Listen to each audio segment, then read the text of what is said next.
सूरजपाल उर्फ नारायण साकार हरि उर्फ भोले बाबा के आर्थिक साम्राज्य की बात करें तो आर्थिक साम्राज्य उसका हर शहर में फैला था, और वो भी लाख 2 लाख का नहीं, करोड़ों की कीमत का ये आर्थिक साम्राज्य था।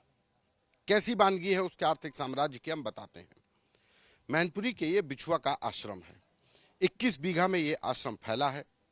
5 बीघे में बाबा की आलीशान सफेद रंग की कोठी है। अब सवाल कि ये 21 बीघे का आश्रम आया कहां से और इतना भव्य बना कैसे। तो इस 21 बीघे के आश्रम को बनाने के लिए जो जमीन दी है, वो ये जो 200 लोग दाता हैं, उन दानदाताओं की इस लिस्ट में जो सबसे पहला नाम है वो है विनोद बाबू आनंद का।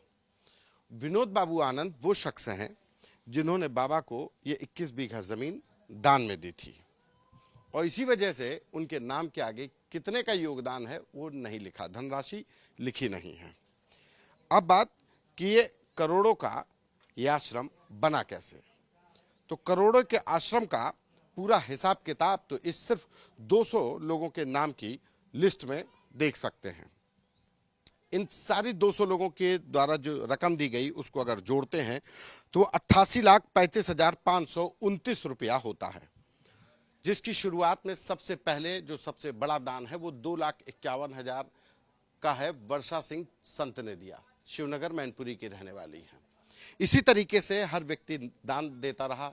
2,51,000 से लेकर के 2 लाख, 1,52,000, 1 लाख, 2,50,000, 1,26,000, 50,000, 70,000, 20,000, इस तरीके से सब ने अपने सामर्थ्य के अनुसार दान दिया।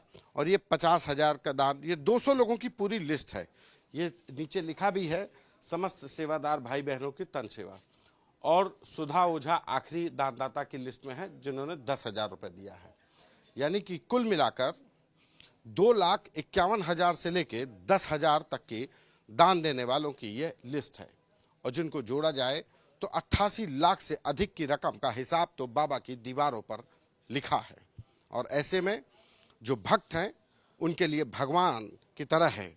यही वजह है कि बाबा आश्रम में नहीं है, लेकिन इस तरीके से देखिए, महिला बाबा के मेन गेट पर, ये जो मेन गेट है ये बाबा के व्हाइट हाउस का गेट है, यहीं से बाबा अंदर जाते हैं। और इस तरीके से रोज देखा जाता है, महिलाएं आती हैं, घंटों पड़ी रहती हैं यहाँ पर, इसी तरीके से सिसकती रहती हैं।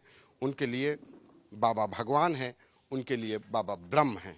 लेकिन ये वो लोग हैं जो शायद पैसा नहीं देते, और ये कहते भी हैं कि बाबा तो हमसे पैसा ही नहीं लेते।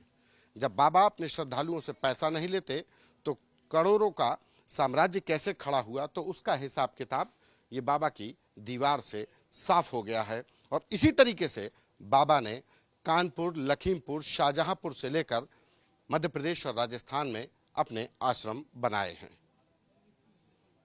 कैमरा पर्सन नीरज के साथ संतोष कुमार, आज तक।